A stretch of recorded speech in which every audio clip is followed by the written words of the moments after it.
Olá! Sejam bem-vindas, sejam bem-vindos a mais um Minutos com o Espiritismo. Não posso deixar de agradecer, passamos dos 700 inscritos no canal Onda Espírita, onde eu convido a todos, quem não conhece, vai conhecer música, leitura de livro, estudo de livro, Evangelho no Lar, Minutos com o Espiritismo, entrevistas, palestras, vale a pena. Não posso deixar de destacar que estudo toda a essência do canal. Ela é direcionada à doutrina espírita, que ela foi ditada pelos espíritos através da coordenação de Allan Kardec. Por que, Cleide, você está festejando os 700? Porque 1000 inscrições, nós vamos reverter o bônus em cestas básicas e dar a quem tem fome. Levamos a palavra do Cristo através do Evangelho segundo o Espiritismo, que para nós e para o mundo nada mais é do que um código de conduta. A prece é essa conexão com Deus, mas quando o nosso corpo está nutrido, a eficiência e a eficácia da prece não tem comentários, não é verdade? E hoje o nosso assunto ela está direcionado ao Evangelho segundo o Espiritismo. Amar a teu próximo como a ti mesmo. É fácil. Amar o filho, a esposa, respeitar às vezes, mesmo que a gente tenha divergência, e às vezes a gente não respeita as diferenças e diversidades de ideias, de gênero, de estilo, a gente não aceita. Mas a gente consegue às vezes contornar. Mas o próximo é o teu vizinho, é a pessoa que trabalha com você, é a pessoa que frequenta os núcleos que eu falo espíritas, é o todo. Amar a teu próximo é tudo que está próximo ao seu redor. O mundo está ao meu redor. Então, o planeta, a raça humana está ao meu redor. Então é amar a todos. E hoje nós vamos destacar três pontos em que a sociedade ainda precisa muito aprender. Que é a discriminação, que é o preconceito e a diversidade.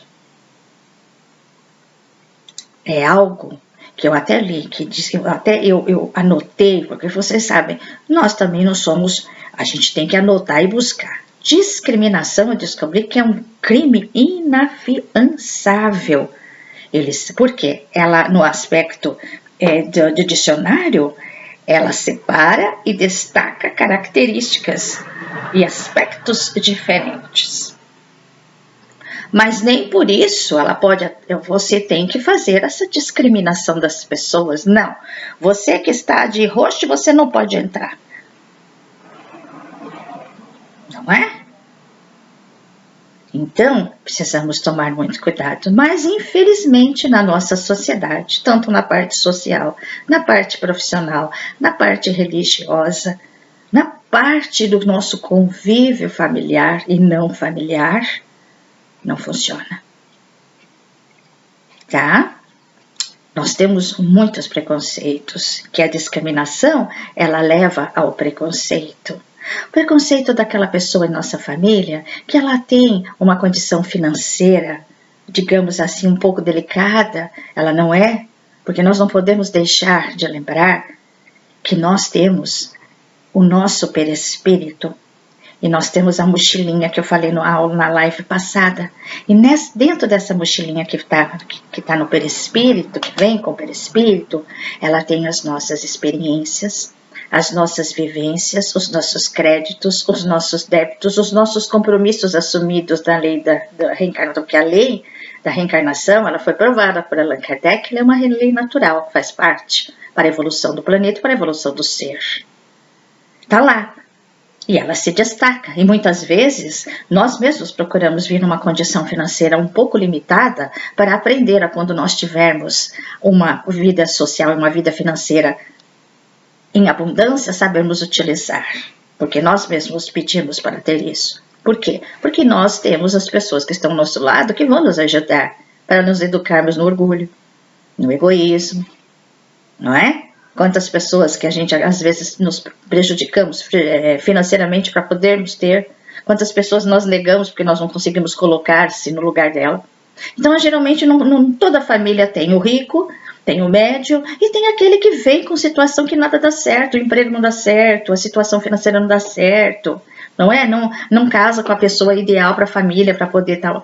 Então, ele precisa daquela levantada. Mas muitas vezes o que nós fazemos? Nós vamos naquele que dá certo. E muitas vezes aquele que não deu certo, você fala, você deveria ser igual a fulano, você compara, tá errado. Ninguém é igual a ninguém. Nós somos individuais. Então aquele precisa de uma levantada, com ensinamento, mas não ensinamento de mostrar a verdade dura, de sofrimento, mas procurar ampará-lo e ajudá-lo a ver qual é a sua deficiência. Isso é muito importante. E nós vamos falar de algo assim temeroso, que nós estamos vivendo com os jovens de uma maneira muito grandiosa, que é o bullying. A educação começa em casa. A escola é orientação educacional. Então, muitas vezes nós não percebemos, mas nós estamos formando criaturas que vão fazer bullying. Com todas as diversidades que ele vai viver. Nós temos que preparar os filhos para viver com as diversidades no mundo, porque ela está aí e não tem como mudar. E muitas vezes, esse preconceito é você sobrepor ao outro, mas nada mais é do que um sintoma de fraqueza. Porque se você não consegue lidar com aquilo que não seja igual àquilo que você é, porque você vai perder a sua referência. E isso é insegurança. Porque toda pessoa que sobrepõe sobre a outra, ela é insegura. E essa insegurança leva à infelicidade de viver em paz consigo mesmo. Então, cuidado com o bullying. Sabe, muitas vezes uma brincadeirinha em casa, os filhos, eles são nosso reflexo até certa idade. E muitas vezes eles levam para o resto da vida. Do seu amiguinho, da criatura que está com você, daquela pessoa que tem a cor diferente da sua, porque não distingue um ser humano pela cor, distingue o ser humano pelo seu caráter, pela pessoa que ele é. E nós às vezes fazemos isso. Eu tive várias experiências indelicadas, aonde, como nós viemos de uma outra geração, que eu até parei para pensar, que muitas pessoas até colocam, mas na minha época, na minha época, o pessoal chamava fulano disso, chamava fulano daquilo, falava aquilo outro de outro, e não tinha problema nenhum. Tinha sim, porque eu sofri preconceito. Meu apelido era Dentuça. Quando eu comecei a ficar pré-adolescente, eu ficava muito triste. Depois passou a ser Mônica. Já ficou um pouquinho de um estiloso. E depois me chamavam de Fred Mercury, por causa dos meus dentes, que eles eram muito maior e muito mais à frente. Eu chegava em casa e chorava.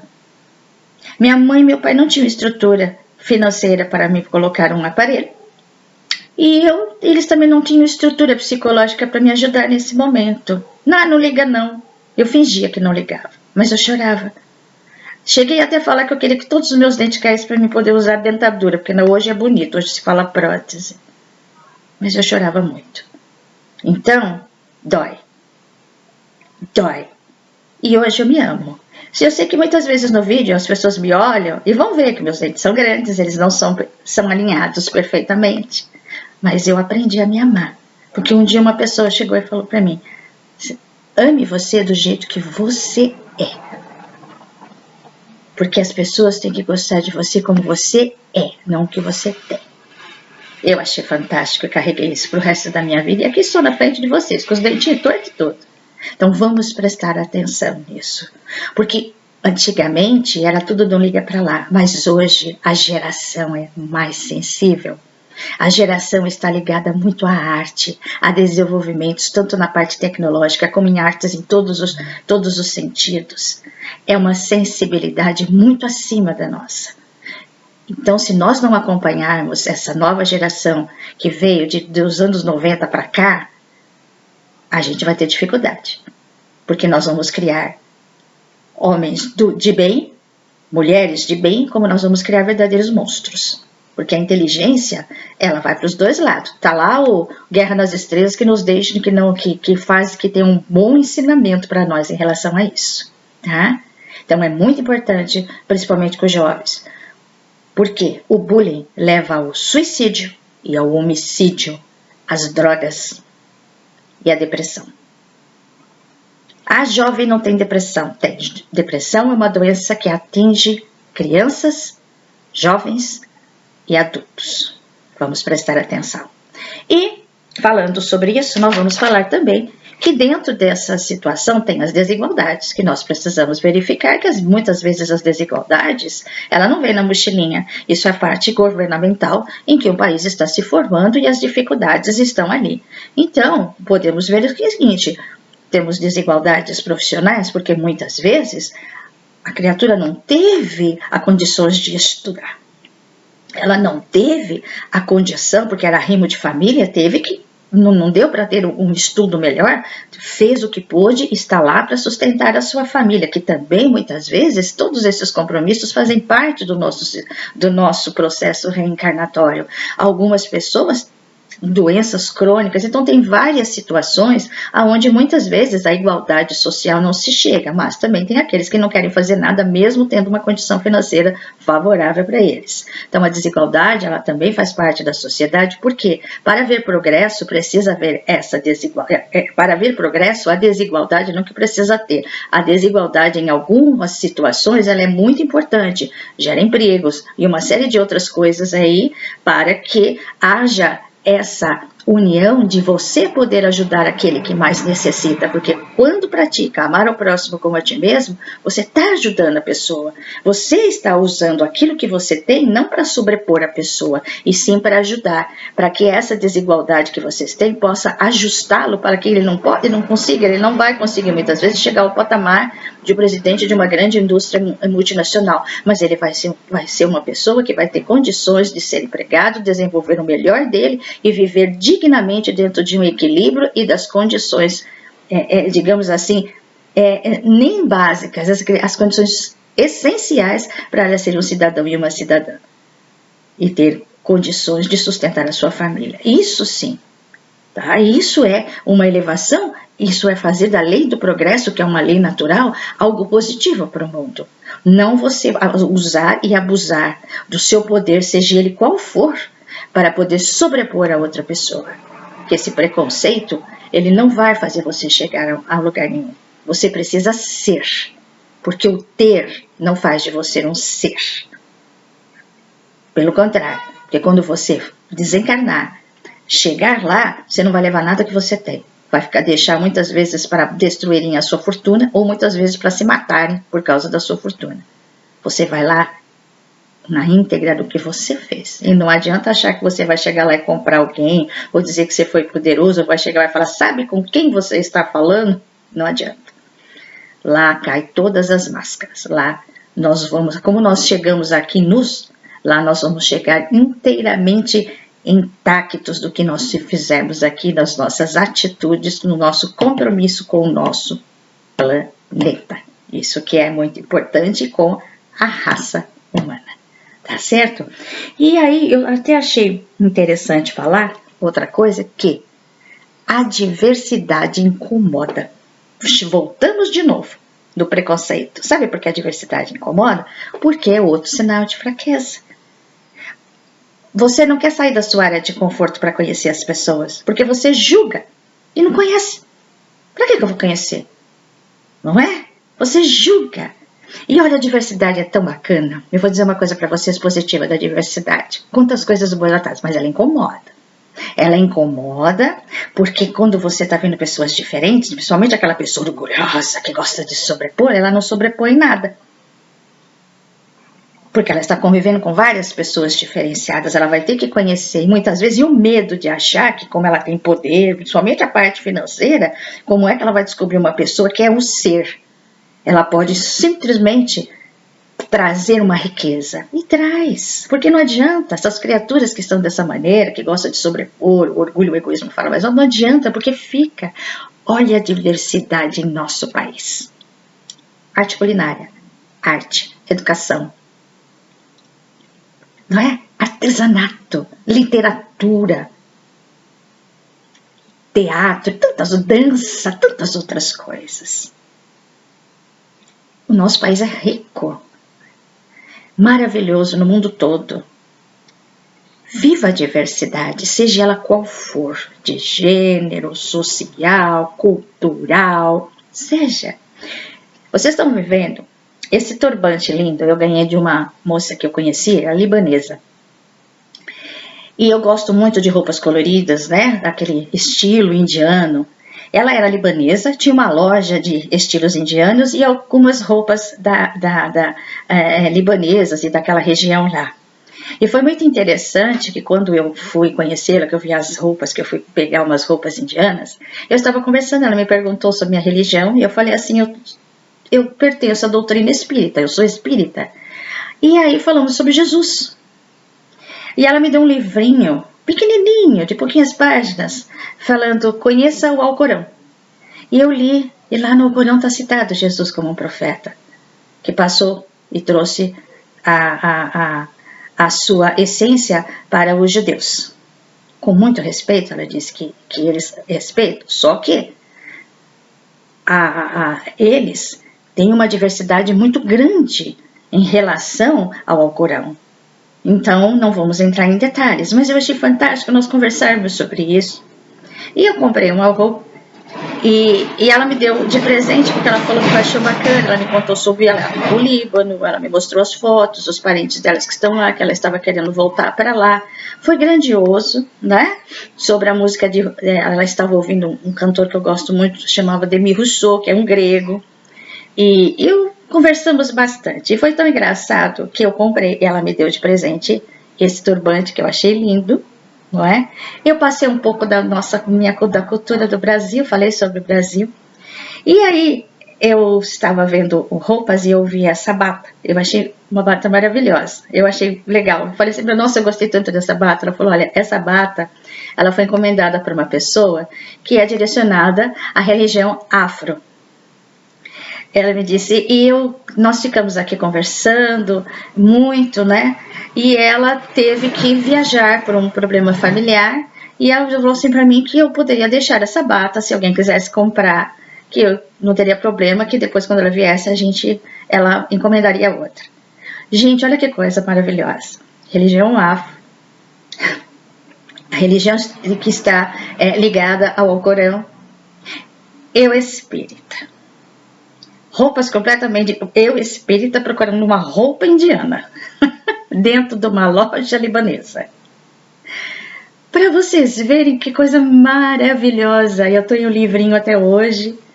E trocamos, falei para ela. E quando eu passei uma outra vez, ela me mostrou o Evangelho segundo o Espiritismo. Que ela estava lendo. Eu não vou comentar mais nada com vocês. Então, gente, amar o próximo como a ti mesmo é maravilhoso, é trocar ideia, conhecimento. Eu não estava me sobrepondo sobre ela e ela nem a mim. A gente estava trocando conhecimentos e é isso que ajuda o progresso, é isso que faz a sociedade. A globalização veio e ficou.